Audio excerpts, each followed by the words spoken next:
Hello and welcome back to the Shed Geek Podcast. Here's a message from our 2025 studio sponsor. Let's be real. Running a shed business today isn't just about building great sheds. The industry is changing fast. We're all feeling the squeeze, competing for fewer buyers while expectations keep climbing. And yet, I hear from many of you that you are still juggling spreadsheets, clunky software, or disconnected systems. You're spending more time managing chaos than actually growing your business. That's why I want to talk to you about our studio sponsor, ShedPro. If you're not already using them, I really think you should check them out. ShedPro combines your 3D configurator, point of sale, RTO contracts, inventory, deliveries, and dealer tools all in one platform. They even integrate cleanly into our Shed Geek marketing solutions. From website lead to final delivery, you can quote, contract, collect payment, and schedule delivery in one clean workflow. No more double entries, no more back and forth chaos. Quoting is faster, orders are cleaner. And instead of chasing down paperwork, you're actually running your business. And if you mention Shed Geek, you'll get 25% off all setup fees. Check it out at shedpro.co/ShedGeek. Thank you, ShedPro, for being our studio sponsor, and honestly, for building something that helps the industry. Okay, welcome back to another episode of the Shed Geek Podcast. Excited about this guest today, James Lind, one of our faithful listeners. He's written a blog for us before. James is just an awesome guy. I always love communicating with him. James actually made this connection. So first of all, thank you, James. That's the mutual acquaintance that we have here today. But Steve, if you want to just introduce yourself, who you are, and maybe a little bit about what you do, sir. Yeah, so my name is Steve Coughran. Thanks for having me on the show. I'm so happy for this opportunity to talk. What I do is I provide CFO level support for companies in the construction industry. So people that are building projects, building things, and adding value out there in the built space. And it's interesting because I started my first company when I was 16 years old out of my sister's garage. So I moved out of my house when I was 16, moved in with my sister. That's a whole nother story in itself. But I had to do something. I was either working at Dairy Queen for $4.25 an hour, or I was doing sprinklers and landscaping. And the company I was doing sprinklers and landscaping for, they went out of business. So I was left with nothing. So I started this business out of my sister's garage, 16 years old, started doing design build projects, putting in pools and water features and outdoor kitchens and all of that stuff. I met a lot of CEOs, successful people along the way, and I worked with a lot of contractors, plumbers, electricians, concrete contractors in that time while I was doing all this. And then after about 13 years of doing my landscape business, I grew it to a multi-million-dollar company. I was like, you know what? I want to go get a white collar job. And so I did that. And I went and worked for Ernst & Young in public accounting. And then I realized very quickly all the work that I do is eventually just stored in a file and put in storage. And it only comes out if there's a litigation issue or something, because I was doing attestation services, auditing services on these companies. And that's when I started Cultivar. So Cultivar, like I said, we specialize in the construction space. We work with other companies outside of construction, but primarily our main focus is construction. And we basically help them put in place a strategy, combine that with the financial management side of their business to drive more value. Very nice, man. Great, great info. Well spoken. Absolutely love it. And you aged yourself a little bit with your 425 an hour, just Mhm. because I know that. So I'm kind of guessing we're about the same age, and I definitely remember that. Mine wasn't Dairy Queen, it was a Piggly Wiggly, and it was my first job at 425 an hour. And man, I thought we were hitting it big because it was around the time that Clinton had changed the federal minimum wage where it was going up to like 5.15, and I was like, that's it. We're retiring. We've hit it. We've hit it big time. We got an extra 75 cents an hour, and here I am, 15, 16 years old. Um, eh, Break down a little bit of would you call yourself a fractional CFO, or how would you describe that? And like, what do those services entail? Yeah, so when I talk about Cultivar, I like to say we provide CFO services reimagined. And what I mean by that is for years I've been going around speaking around the country. I taught a class at the University of Denver called Strategic Financial Leadership. And the whole idea behind that is I can go into a company and do debits and credits and close out the books and produce financial statements, and that's valuable, but I think the true value is in the like aligning strategy with the numbers. So, for example, Shannon, you get numbers on a monthly basis. So you're looking at your income statement, your balance sheet, statement of cash flows. Maybe you have a few metrics you're paying attention to. And it's one thing to look at the numbers and say, oh, that's great, or that's terrible, or profit's going down. It's another thing to say, wow, our gross margin's been down by 5% month over month for the last 3 months. Here are the three things I can go do to fix that. Hmm. And so when I talk about CFO services, we're not just in the business of closing books and producing financials. We're in the business of helping companies to understand their numbers and then go do something about it to drive continuous performance improvement. Man, I'll tell you why that's so important. You may know this, may not. There's a couple different services that we offer that spun off the origin of the podcast, right? Because I was working in rent own, which is a big part of our industry, as a rep. And the one thing I was learning is I was relational in terms of like sales and trying to build relationships. And honestly, it was kind of I don't want to say a saturated service, but it wasn't new. It wasn't a new service, and it had been around a long time, and there was a lot of ties and relationships to that. And that was even part of the podcast story, was just like, I want to add value to people because I want to be a servant. I want to be a relationship guy that can serve people. And like sometimes it's going to lead to business, sometimes it's going to lead to friendship, sometimes both, occasionally neither.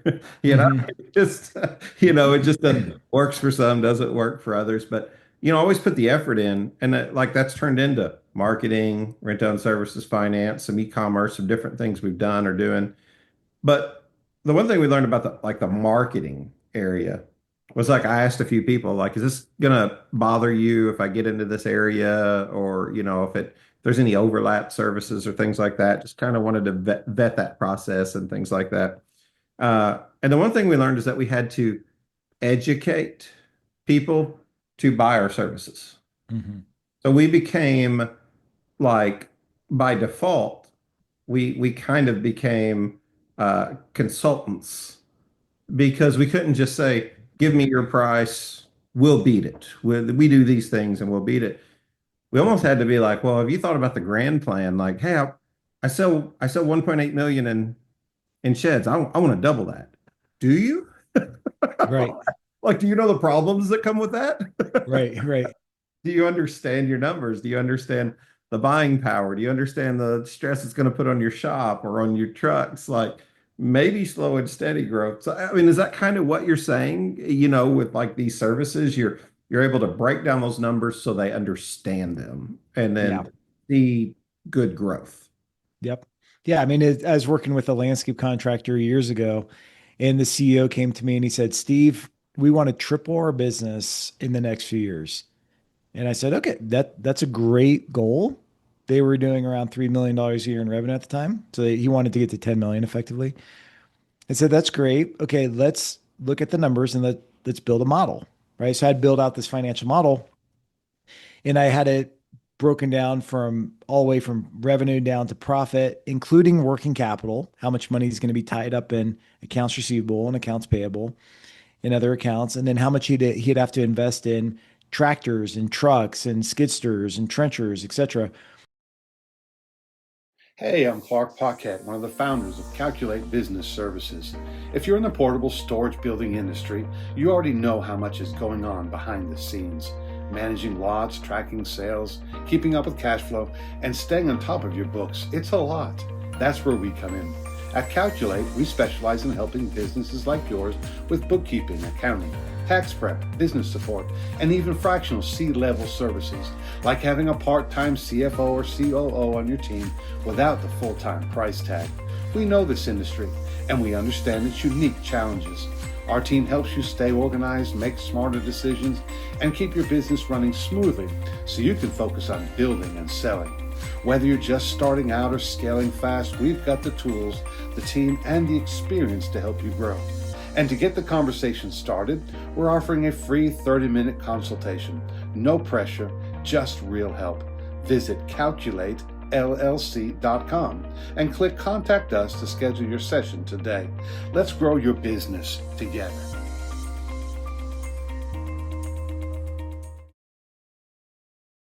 And so I ran the numbers and I said, if you grow at the rate you want to grow, you'll be out of business in 18 months. Hmm. And he's like, what? How can I go out of business?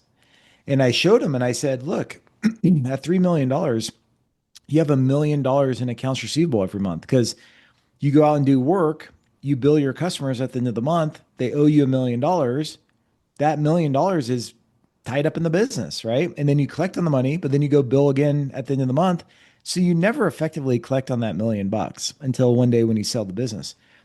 I said, so if you grow that and you grow at the same proportion, you're going to need, you're going to have $3 million in accounts receivable effectively. So you're going to need $2 more million of capital.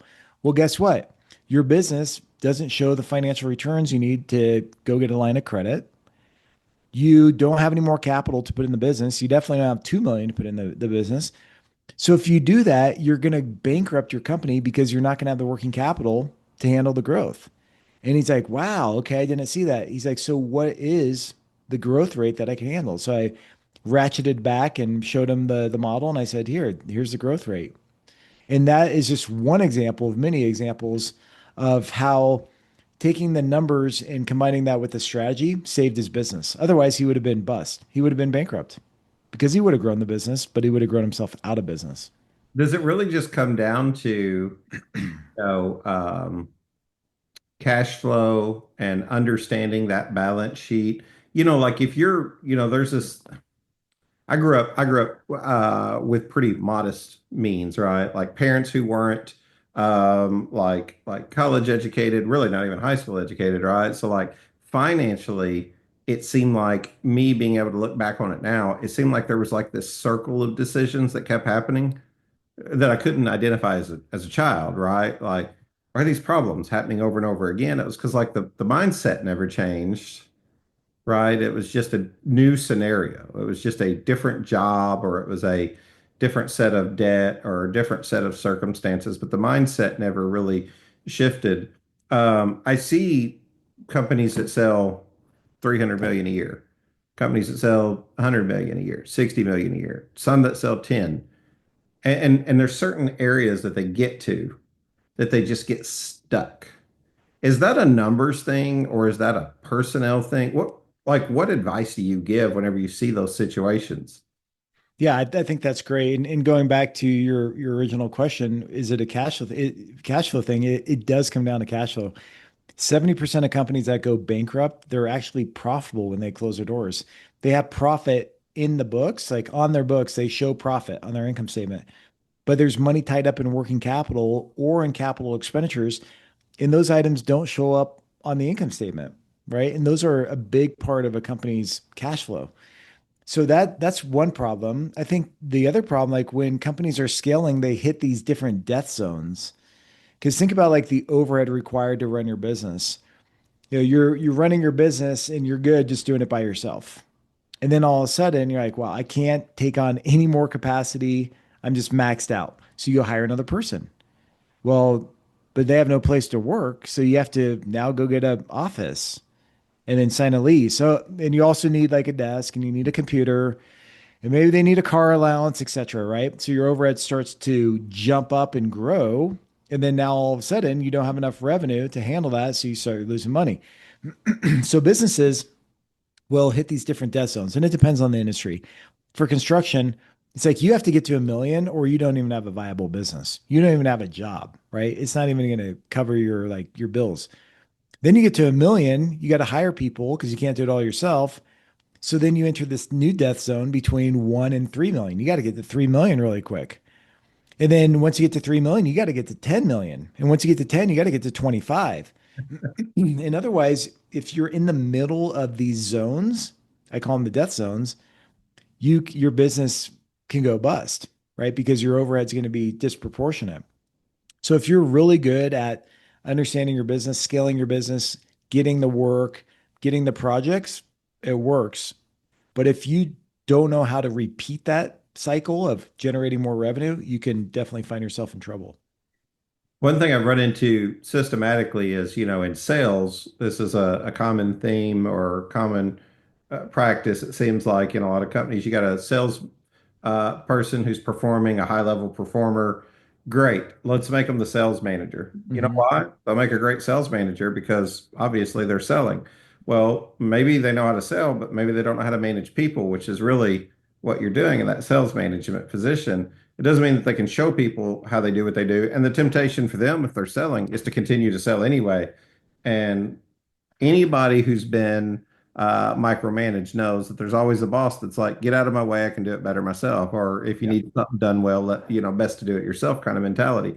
Um, I think that's a temptation for a lot of business owners, maybe in our industry, is all of a sudden it's like, hey, I'm a good shed builder, or like I learned how to do that, or a good shed hauler, or whatever it is. But then I had to grow and I realized, oops, I have a business now. Yep. And I don't know, am I CEO material? I've literally heard so many owners say, am I don't know. I mean, do you think I'm doing a good job on as CEO? And it's like, well, I suppose you should ask those questions, but at the same time, the natural answer is no if you're asking me, right? Like Right. in some ways you should have the confidence, but I get it. You're trying to grow and learn.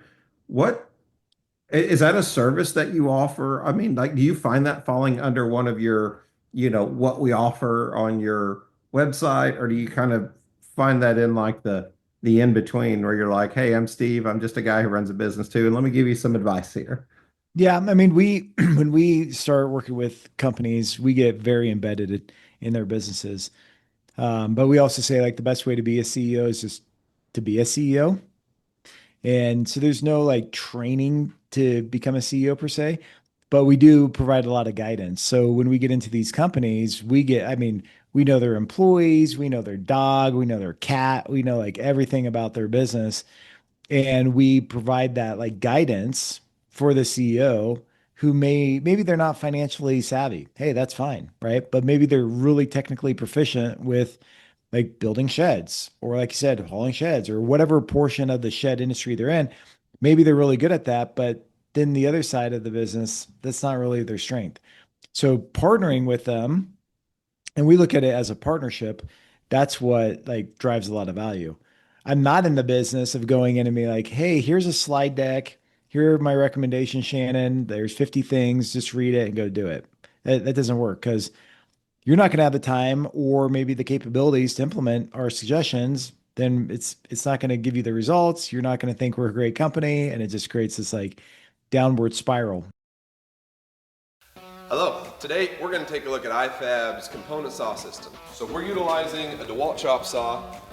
We've put it on sliders, easily to adjust. We've automated it using pneumatics so that we can run all these saws together using one actuator. We can either actuate with a two-hand safety control here or a foot pedal. The two-hand safety control comes with board clamps here so to clamp in your board so you're totally hands-free. We've got digital readout up here to find your angle as well as your length. So we have a 90-degree saw here for your super long angle cuts. We've also got a conveyor on this system to take away your cutoffs. This system is completely modular. We can add as many saws as you need. The rails can be as long as you need.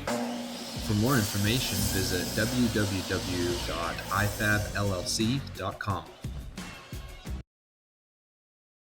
So that's how we work mostly with CEOs. We've understand this because we've created sort of like um this imagination world. I can't speak. I don't know how to say that word. But this world of imagination surrounding the digital platform. Mhm. Sort of like what we do in our own services. I'm looking at financial reporting and I think about how that is like similar to the digital platform of like, hey, take a look at all these impressions, take a look at all of these click rates, take a look at all this conversion, and like you have to stop sometimes and remember like your customer may understand manufacturing, and maybe they do understand some of this stuff, or they learn it, or willing to learn it, or have a hunger for it even. And then others are like, I don't care. That's why I hired you, is I want you to be able to decipher that information. How do you approach that in this in like financial reporting, breaking down a balance sheet of, the P&L? What How do you know you're making money? That happens all the time. I feel like that happens all the time in the industry. I just feel like I've heard this so many times from so many different people. We don't know if we're making money. Like there's money coming in, there's money going out, Yeah. commerce is happening, business is happening. We even bought this equipment. I got a paycheck. I don't know if we make money until we get our taxes back. Yep. Yeah, I mean, I was working as a CFO of $1 billion construction company, and our CEO, he did not have strong financial skills, which is fine, right? That's why he brought me in. But I remember one conversation, he said, Steve, here's the deal, because he came up from the construction world. He's an engineer, worked in project management, worked his way up in the company. He said, so I always say dirt is the deal. It's all about the dirt, right? The dirt that you're going to be building on. And he's like, so think about finance like this. You want me to learn how to read these financial reports and understand these KPIs in these financial meetings. But he said, I'd push back and say, if I give you a soil report, you wouldn't know how to read a soil report and make a decision whether we should build on this project, whether it's a go or no go decision. And so I thought about that conversation. I didn't want to be adversarial at the time, but I said, afterwards in passing, I said, look, yes, I could agree with that. But if my job is to make go, no go decisions for the company, I'm going to learn how to read a soils report. I may not be an expert and tell you all the different types of soils and the ratios and everything that comes off the report, but I'm going to know enough. I'm going to educate myself enough to look at a soils report and say, this is a terrible site. The civil is going to be way too expensive. The soil is too expansive. There's too much risk with the foundation, whatever it may be. So I understand that part of the business because I'm making decisions based on it. So when it comes to finance in business, I don't expect people to be nerds wearing green shades, doing debits and credits in the back office and celebrating when the trial balance ticks and ties. Okay. But I do expect just a basic level of financial knowledge. Okay. So let me give you an example. And this may be relevant to some of your listeners too. When you look at returns on a project, or when you just look at profit in a business, if you had the choice between two businesses, Shannon, okay, I'll ask you this. Okay. One business makes $1 million a year in profit, and then another business makes 500 grand a year in profit, pure profit, right? You get to take this home and you do whatever you want. Which business would you rather have? The one that does $1 million in profit or 500,000 in profit? I mean, I guess not knowing any more than the test sample you gave me here, I would want the $1 million in profit. Right? And you're kind of hesitant. You're like, Steve, there's some kind of trick here, right? Okay, right? So if you think about that, that's what we learn in school. Optimization, maximization, that's what we learn. $1 million is better than 500. But then what if I brought in invested capital into the equation? And I said, oh, by the way, Shannon, the company that does $1 million a year in profit, you have to put in $20 million of capital and you're going to get $1 million a year, but you have to put in 20 million. So you have to like sell your house, your farm, your kids, your cat, whatever. You have to go all in, take on all this debt, put 20 million in the business, and you're going to get $1 million back a year. Then what if I said, okay, for the business producing $500,000 a year in profit, what if you only have to put in 50 grand? Now, which business would you rather own? Well, I would start by being curious if you've worked in rent to own already in our industry, just based off of some of these questions. And I hope that generates a laugh from at least one or two of you guys in rent to own. But yeah, obvious choice. Yeah. B, because you like, to me, most people in business, and I've been saying this for years, like business owners are so risk adverse. Mm-hmm. Like the one thing that I have found is like, I didn't work in this world. Me and you are very similar, my friend, in the way that like we work blue collar jobs. And like for me, like I had a doctor tell me at 19, he's like, you need to find a better job. He's like, you're killing your back. I mean, at 19, and I was like, yeah, it just, I remember saying like, well, there's no opportunity. Like I kind of lived in a rural community. There wasn't a lot of opportunities. Like, well, you got to make the choice to move and explore and all those things and chase dreams. But I did start to go down this road where I found this white collar job where admittedly, like I actually work on the weekends in my yard. I love it, Steve, Mhm. because it reminds me of like what real work sometimes feels like to complete a job, to start a Sure. task and quit. Like today, I could work till 11 o'clock at night, still not be satisfied, didn't do enough, or I could go home at 3 and it's like I'm not satisfied. So yeah, the obvious choice is that second one because that risk adverse is what starts to become all of us in a business setting, I think. So Yeah. I would pick number two, and that sounds like the more stress-free plan too, doesn't it? Exactly. And I think the big thing, Shannon, is like people tend to overly complicate finance. I don't know why. Like I spent 8 years after high school studying strategy and finance and accounting, probably because I'm slow at it. But um in in there, like they're at a lot of great professors, a lot of great programs. Got my undergraduate in accounting and finance, and my master's in accountancy, did my MBA at the Fuqua School of Business. So great, great schools. Got my CPA. But then I got out of school and I got in the real world and I'm like, why didn't somebody just explain it that way? Like, why did it have to be so complicated? If you would have just said that, the light bulb would have went on years ago. And so, case in point, the other week I was doing this keynote for a company and they brought me in to speak to their staff about financial literacy. And so I had this stack of cash that I was doing this example with, and I'll get to the stack of cash here. But before I did that, I went around and I just said, "Hey, does anybody know what return on invested capital is?" And like blank stares. They're like, "I don't even know what ROIC is, invested capital." Like you're speaking. I don't even know what you're saying. And I said, "Okay, let me keep it really simple." I said, "Does anybody have any money? I need some money. I need some cash."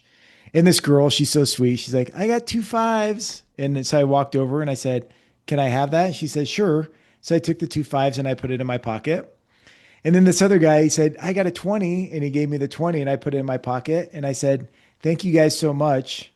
I'm taking my wife out on a date and I needed some cash. I'm kind of short." And then I just continued on with the presentation. And they're like, "What the heck? Is he really going to steal her money?" And then I said, "Okay, that was kind of rude. That was rude. Here." I reached into my pocket and I had change. And I went over to the girl who gave me $10, the two fives, and I said, here's like 75 cents. And then I went over to the other guy who gave me 20 and I gave him, 50 cents, something like that. And I said, "Are you okay with that? Because I'm giving you that return on the money you gave me. So you gave me that in cash and I'm giving you 75 cents or 50 cents. Are you okay with that?" And they're like, "No, I'm not okay with that because how long is it going to take me to get my $20 back at this rate?" And I said, "Exactly. That's return on invested capital."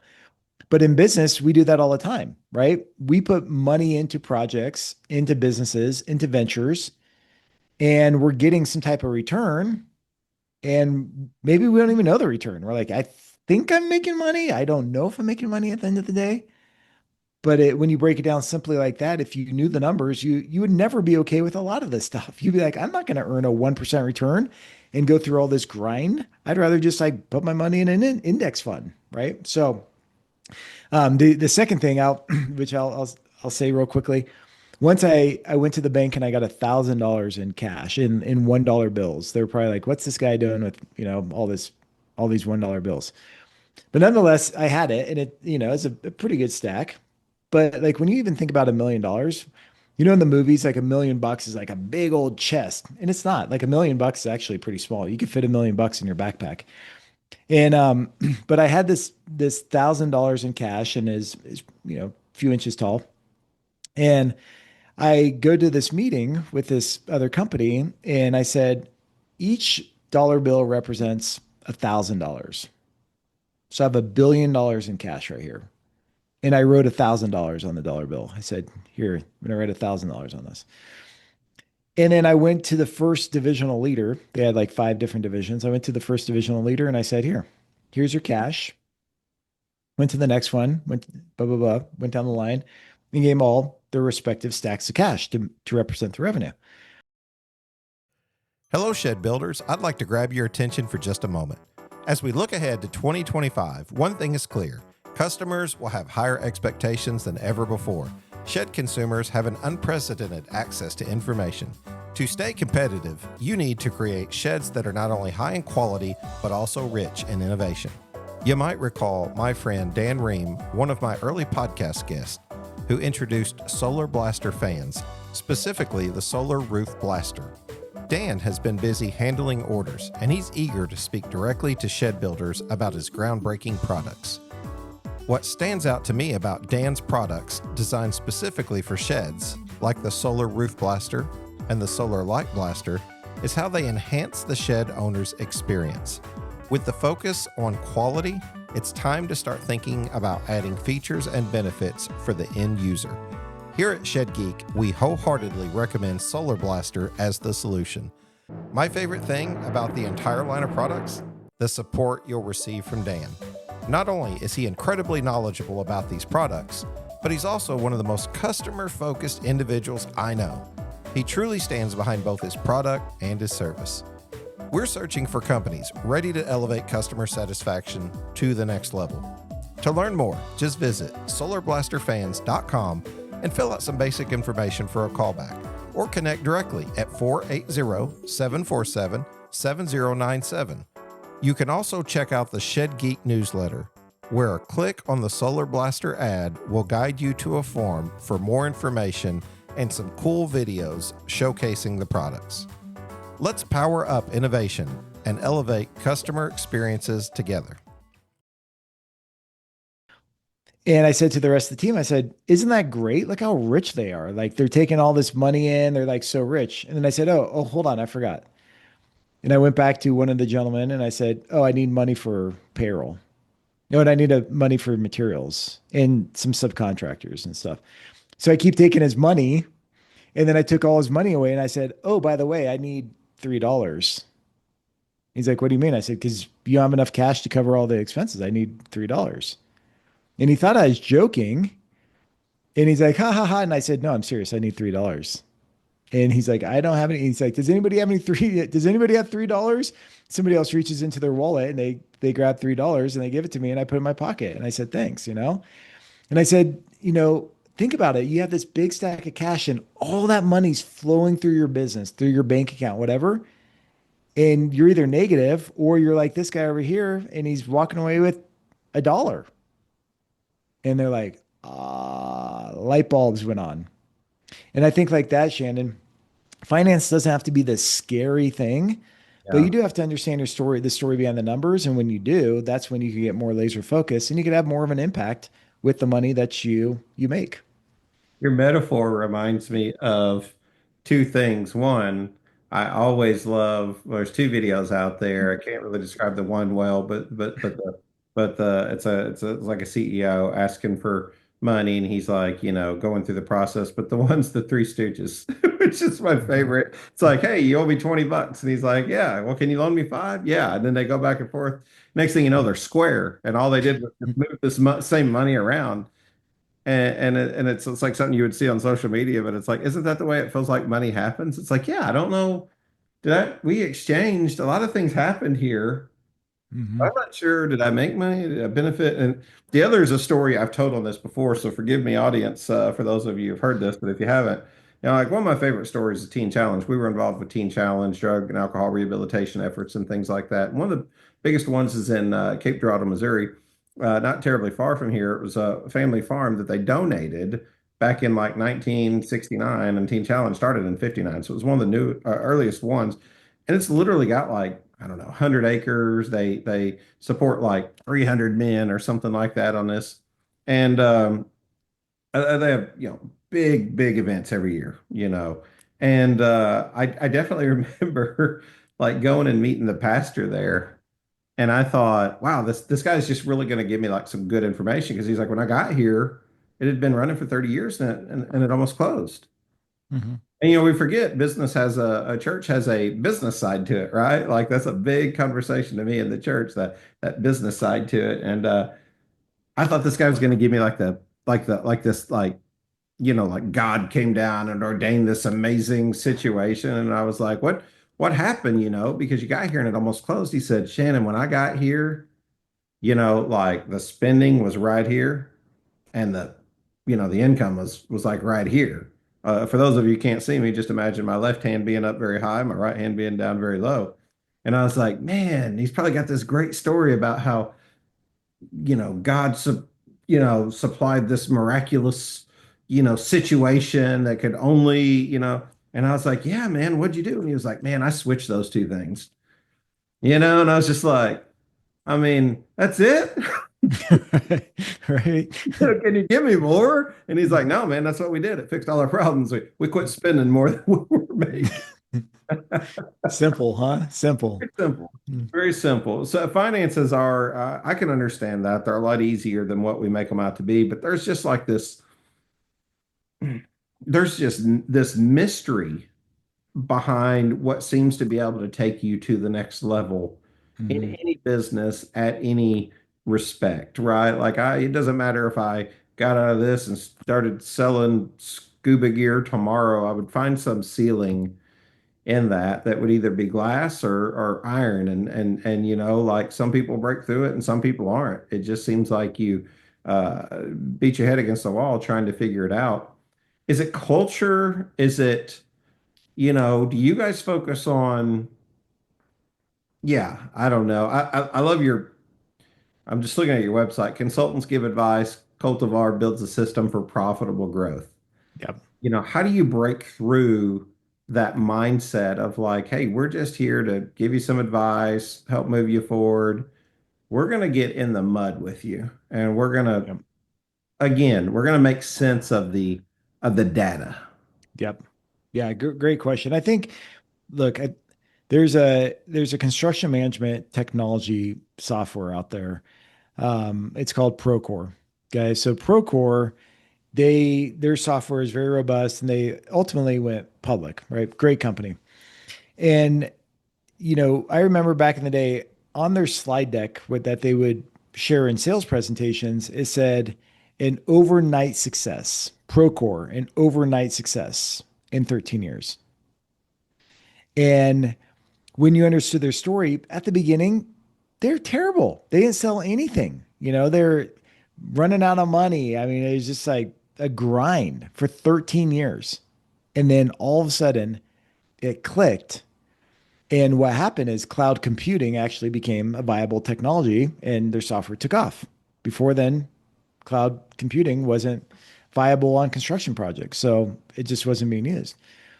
And so I think sometimes it's timing.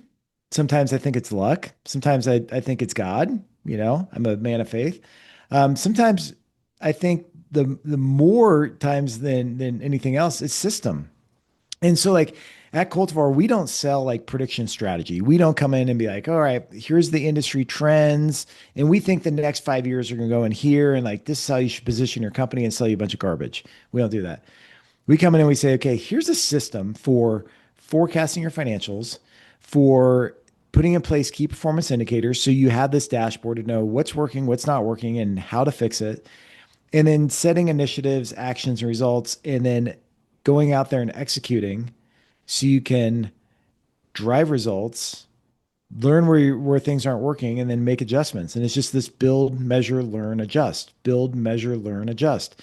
And it's that system, which seems like very basic, but most people don't have a system. They don't have a system to follow. Right. And so another thought on this that I'll share, Shannon, is so I just recently started jujitsu and I'm a white belt. Woo, woo. And I can tell you it's terrible at first, right? Anytime you begin something, and I'm like the rookie in the class, I'm like the most junior person at the school. I'm so uncoordinated. They're like, move your left arm. And they're like, no, your other left arm. And it's like, move it here and put it here. And I'm just like, I don't know what to do. Right. And I feel so uncoordinated. But I wrestled in high school, so that helps out a little bit. So I know a little, some moves, but I just feel like a fish out of water. Mhm. And so I was thinking the other day, this impression came to me in my quiet time and reflection. I was like, if my instructor came to me today, and it basically goes white belt to blue belt to, I think, purple to brown to black. If my instructor came to me and said, Steve, I really like you. Charismatic. I like your bald head. I'm a bald headed guy. If you can't see me, I like your bald head. The thing It's somebody told me the other day, God only made so many perfect heads, the rest he covered with hair. So yeah, uh, exactly. There you go. this There you is go. That must be that's one who of we them. are, Steve. It's who we are. I'm Yeah. sorry. So if he said, hey, I really like you and who you are. So I'm going to go ahead and advance you to a blue belt. I know you've only been here for about 2 weeks, but I just want to move you to the blue belt level. I wouldn't want that, Mhm. right? Because I would think to myself, I haven't earned this. Running a business can feel like trying to balance a dozen plates, except none of them are actually plates, and one of them's on fire. Enter Newfound Solutions. Think of us like your business BFF, always ready to lend a hand with whatever you need. Have you always wanted to start your own rent-to-own company but don't quite know where to start? RTO Partners is here to help. Overwhelmed by all the moving pieces in running your own rent-to-own program? RTO Smart is a software that encompasses everything you need on one platform. Or leave the rent-to-own up to us and focus on what's more important to you. Newfound Rentals has you covered with traditional rent-to-own options for your customers. Shed Connect understands the complexity of the digital marketplace. We take the hassle out of online sales and unlock the full potential of your brand with co-creative. We'll make your brand look so good, your audience won't be able to look away. Newfound Solutions, 5 powerful sub-brands helping you succeed across every aspect of your business. Visit newfoundsolutions.com today and let us do the balancing so you don't have to. And in the back of my mind, I would have this insecurity. I wouldn't have the confidence because I didn't go through the hard stuff, right? Mhm. And I mean, if you think about what's happening with AI and everything else in the space, here's the problem. And I know this isn't necessarily an AI episode, but what happened back in the day, like when I went to go write my first book, Shannon, I'll tell you, it like almost destroyed my life. I wrote the book. It was a grind. I mean, I'm not the best writer in the world, but I hired an editor and then they'd give it back to me and they're like, you need to send back your revisions. And I went through that and I gave it to a book publisher. And then they're like, you need to read the thing and turn it around by next Friday. I'm like, I got to read this 200-page book and turn it around. And it's just this so much work to bring about the book. And it was really transformative. The process was transformative. That grind, the like breaking down in tears, just like the discouragement, the frustration, the fear, the faith, like everything that went along with that. Mhm. Now, the generation could go in and say, hey, I want to write a book on sheds. Put in ChatGPT, bam, it'll bust out a book. You have a book in a day. Yeah. Publish it, you're done. And it's like, but what we're missing out on is that journey, that journey in the process, right? And the same thing with me with jujitsu. Like if I just advanced to a blue belt, I missed out on all the learning and growth, all the takedowns, all the time that I banged my head, all the time somebody put me in an arm bar and I said, "Ooh, don't do that. Don't put my arm back again, or it's going to cause a lot of pain." All those early mornings, like all the stuff like that allows me to become as a human being. And I believe we all come to earth to like grow, to become, to progress. I'd miss out on that. Yeah. So I think in business, sometimes like we get stuck at different points, or maybe our calling just to build a $5 million company. Maybe it's to build $1 billion company. Who knows? But I think it's less about, to me, this is just Steve speaking. Mhm. It's less about, okay, why am I not at 100 million? I'm so stuck. Maybe my calling is to build a $20 million company and bless all the people's lives who works for me. So like I don't like to lose sight of that because some companies think it's just scale, scale, scale, scale, scale. And I don't always think that's the answer. I think it's more this journey of like progression, learning, and becoming who we are supposed to be, who Steve is supposed to be, who Shannon's supposed to be, etc. Man, I love just like that whole 5 minute skit that you just did is kind of extremely relevant to my world and some of those closest to me and like our sphere of influence and all of that, man. It's yeah, you've got me in my head right now because these are things that are very relevant to my life and thinking about even like the podcast and like the efforts that we've put in the industry through the different entities that I feel have been blessed, for us to be able to go and nothing happens, right? Muscle doesn't build without resistance. Like, think like we're not called to have an easy life. Like we go through things because we're able to then overcome them. And that's the reason for that difficult situation. And instead, if you're like me, it's always like, oh no, deliver me from this difficult situation. And it's like, right, so that you never go through anything hard in your life. Right. God, that's the way it's supposed to be. No, you actually learn, and it's a resistance. I don't, you may know this. I don't know. This is a probably marketing geek talk or whatever, but like Google bought Reddit, right? Like the reason that they bought Reddit was because of that. The AI like advancements that you're seeing of writing a book in a day can sometimes be spotted because they're kind of generic. Now, sometimes they can't. The descriptions on my show. If you guys are reading today the description about Steve here, guess what's going to happen? AI is going to create this wonderful description, and they're going to do it in all of 2 seconds. And it's going to sound way better than whenever I used to sit down and try to write this description. And it took me 30 minutes to try to curate this description in a way that was like interesting and whatever. And I've actually gotten compliments on it. People are like, "You must have improved your writing skills." I'm like, "Actually, I haven't. It's AI." But then there's other times where it's like it's obvious that AI is generic, right? Like, and it's like, "Oh, this book is kind of lacking in terms of like in-depthness or something along those lines." So they threw it in chat. And that's why like Google bought Reddit for that purpose, right? Like Reddit's got all of these like real life situations like I need to know how to change the timing on a 1982, Silverado and it's like chat can throw something up, but I mean like even AI generated podcasts, like they're going and developing that artificial intelligence from somewhere. Probably from someone else who's done a podcast, right? They're like trying to use the tone and it's been kind of revolutionary for me in my life to kind of understand this digital platform and um gosh, it's just it's where AI is going to go. I mean, you hear the president talking about like we want to be first in AI right now. Like there's like this race to I know this is probably over exaggerating it, but it's like almost like there's this race like we saw with Russia with trying to get into space. It's like this race with China to sort of like who's going to develop and kind of control the space and artificial intelligence as it moves forward and does so many things that's revolutionary in our life, whether we want it or not, even things that are going to happen. And you saw a Facebook post this morning. Somebody's like, automation in this space, robots, building. We don't just have people swinging hammers and nails now. There's actually people out there who are creating these things to mass produce.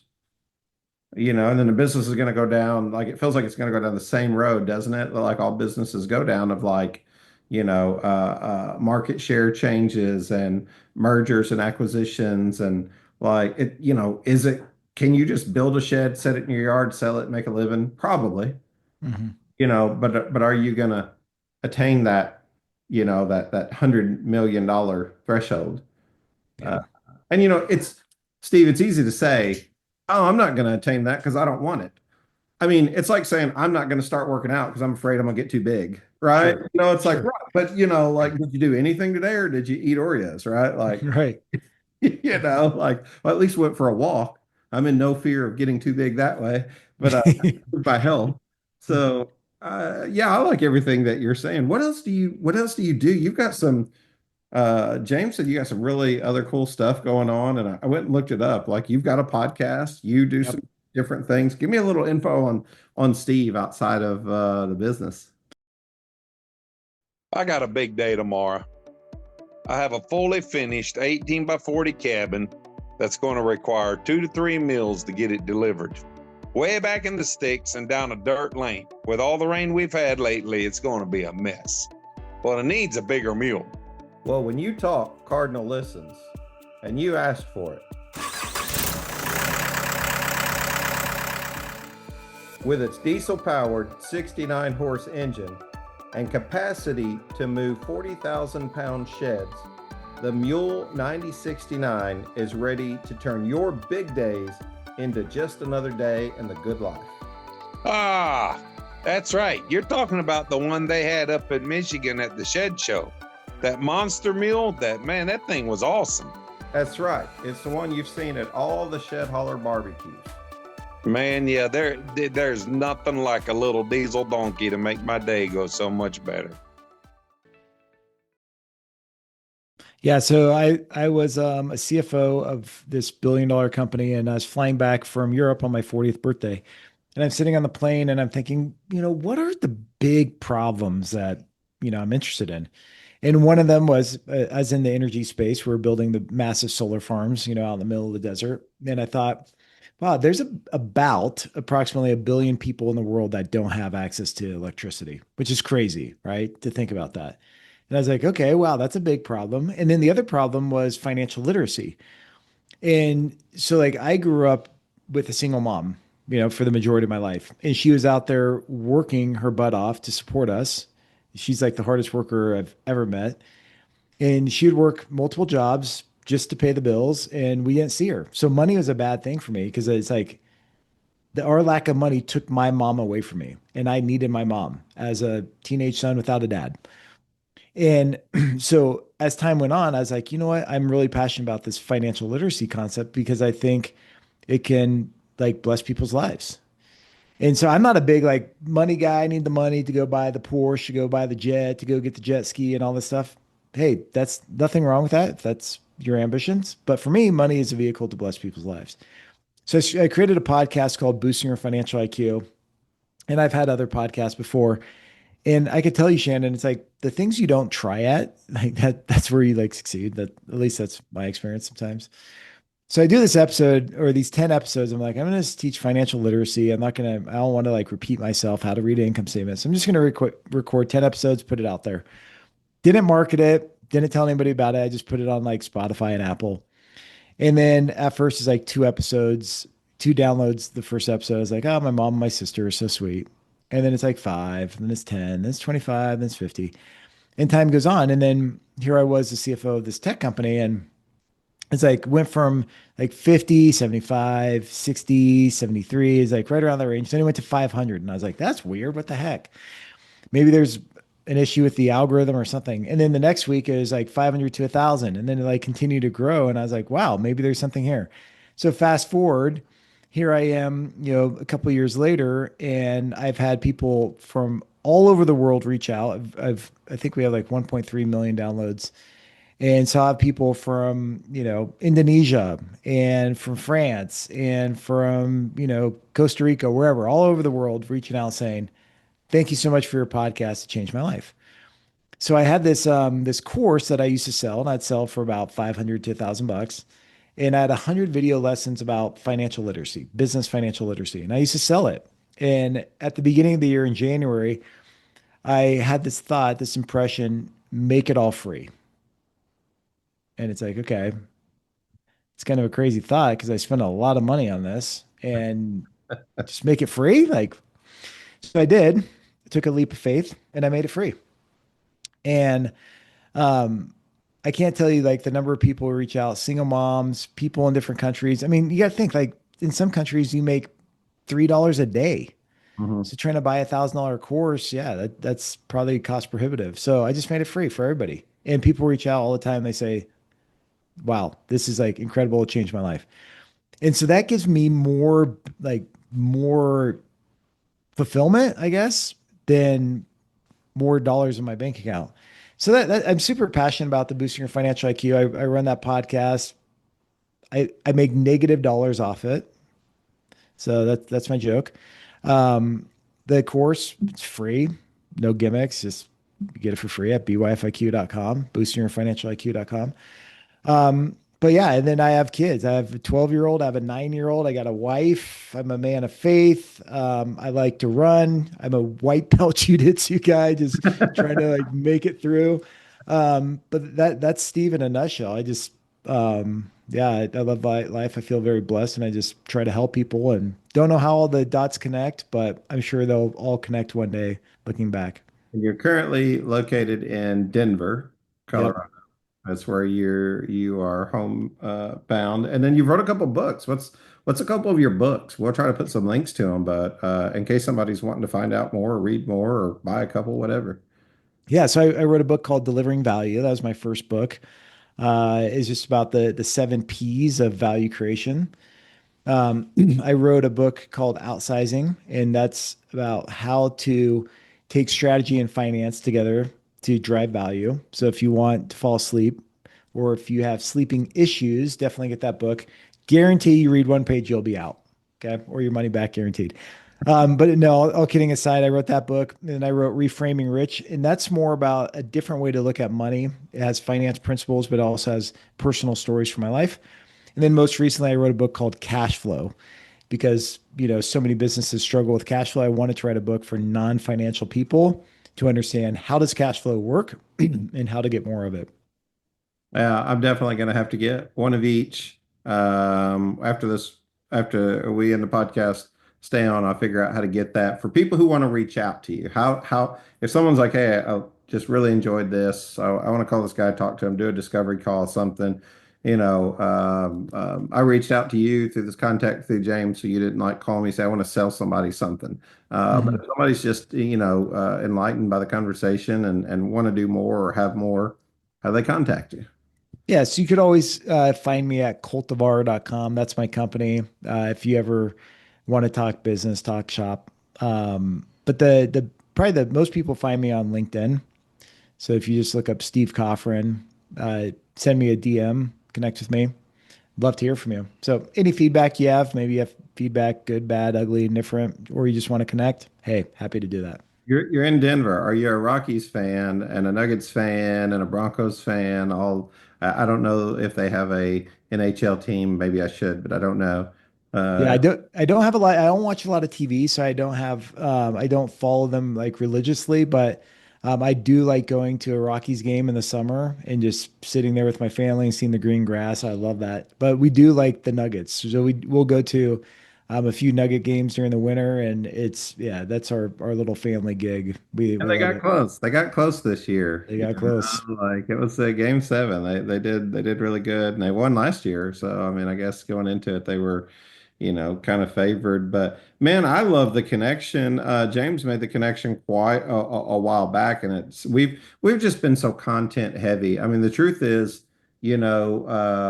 your story and just getting to know you is very relevant to like where a lot of things play out for me even in this moment. I mean, I don't want to go too deep. I don't get in the weeds, but started a podcast because it was a passion project. The next thing you know, some people were asking me, can we advertise? And I was like, I don't know. Sure. I was like, well, when you Yeah. get in front of your audience and like kind of the same story, we were very B2C, so we weren't just going for like general knowledge to anyone. Talk about a snooze fest. Somebody gets on here and we start talking about the in-depths of CRMs, 3D configurators, and POS systems. And if you get into the weeds too far, and it's just your average person, they're going to be like, "What? Shed Geek?" And they're, "What? I don't even know what this is. What are you talking about?" There's more acronyms here than I know what to do with. But for me, it was just like this big learning curve, and it was like, cool, people want to advertise, so I'll do that. And then people was like, well, you better stay in that space. And it was like, well, what if I get in here? And they're like, we don't like it over here. Some people do, some don't. Like you got to justify every decision, kind of that you make. And it's like, man, I'll tell you what, man, I'm just going to really try to hear from God on this. How about that? How about if I just really just like hand everything that I have over to him, this podcast, this business, anything that he wants me to do. And then I really just like put the rest behind me and just move on and try to serve and do the best we can. I'm learning so much. I mean, we're 5 years in and I'm learning so much. I want to read your books because I'm like so hooked on getting up every morning and have a quiet time and reading things that uh, uh, I eked through high school, Steve. Like I didn't Yeah. want to learn. I was like, I want to get out there and work. And now I'm like, I want to quit work and go read. Uh-huh. Yeah. So it's just being able to acquire information and having a hunger for it, like I didn't. I've already looked at your website. I want to start following your podcast. I want to listen to that for sure, and I definitely want to talk to you. But I'm happy to order some books. I encourage others to read them. Maybe not the Snooze Fest books, but we'll see. Maybe I'll Yeah. pick one of those too. I believe nothing is wasted whenever it's trying to educate yourself. Man, I would love to talk with you sometime about coming back on. We'll get in the weeds a little bit more if you'd like. I hope you get some calls from this. I Yeah. think more than anything, I hope you get some discovery calls or some people that just want to know more about you or reach out or hey, tell them that you heard it on the Shed Geek podcast. That's all I ask. It gives at least me a little bit of credibility and man, any questions for me? I've done this for a long time now. Sometimes I hit, miss. Sometimes we pray at the end of the podcast. We're people of faith for sure too. This whole industry really, Mhm. it's, but I always ask people, do you have questions for me? Because I spend so much time asking you questions, whether it's podcasting or sheds or personal or anything. Any questions that you have? Yeah, I mean, I'm always curious, just like what is like heaviest on your heart lately? Like, what are you most passionate about in life? And like when you're looking ahead to the future, I think there's a lot of fear mongers and reasons to have despair and discouragement, but like what gets you excited lately and like what's on your heart? Oh man, that's particularly um, a good question when you say lately. Like, had it just been kind of a thought, but where I'm sitting right now is kind of unusual. Like faith really does play a big part of who I am to the point where like I've never been called to pastor. I did some prison ministry and some different things and drug and alcohol rehabilitation ministry and I've always been really passionate about trying to help people. Um, we've been helping people in business, but we've been, learning too. But about 6 months ago, just unknowingly what God's plan is and how it was, we bought a church. Like I'm sitting inside a church right now. It was 100-year-old church and it went pretty much fell apart during COVID. And it got sold and then we bought it from those owners. We were just looking for a place. We were looking for an office and we really needed probably like 1,000 square feet or so because we were in our working out of our home and it was getting crowded.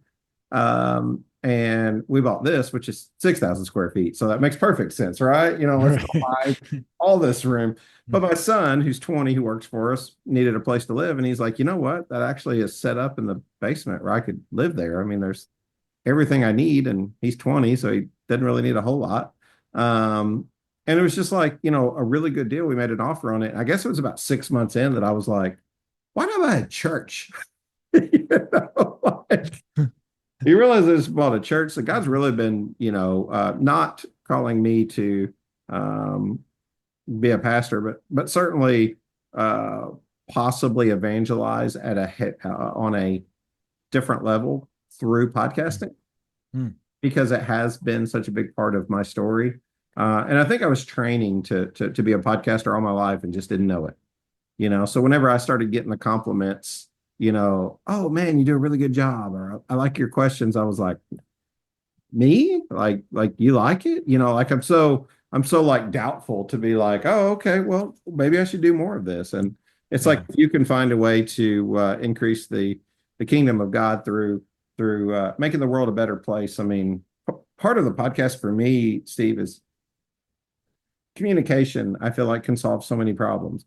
And I just feel like we don't communicate well as people because of our egos, because of our desires, wants, our greediness, it's just a lot of things. And like I throw myself in that circle. I'm not agnostic from that group. I'm part of that problem too. And I just feel like if we could work to be better, we could stop wars, we could feed people, we could, like get people electricity. There's just things that we could do if the heart was right. And I do think that you have to spend a lot of time producing content that people are willing to sit and listen to in their private time, going down the road, building a shed, hauling a shed, just in their sales office, wherever it is, and whatever they're doing. I believe that if we're so influenced by people, but if we get alone by ourselves and it's just us and we're alone with our thoughts and God, I believe that people, attempt to be good in nature and want to help people and do good things for people. And so I'm just trying to be part of that process, man. I'm just trying to be a willing vessel as best I can. That's really all. So that's what's got me excited. I want to talk more about it, and I could give you an idea, but it's going to be another podcast episode. So that's the reason why I'm being mysterious right now. Okay. We'll save that for another time. No, this has been great. Thank you so much, Shannon. Well, appreciate you being on today. Thanks again, Shed Pro, for being the Shed Geeks studio sponsor for 2025. If you need any more information about Shed Pro or about Shed Geek, just reach out.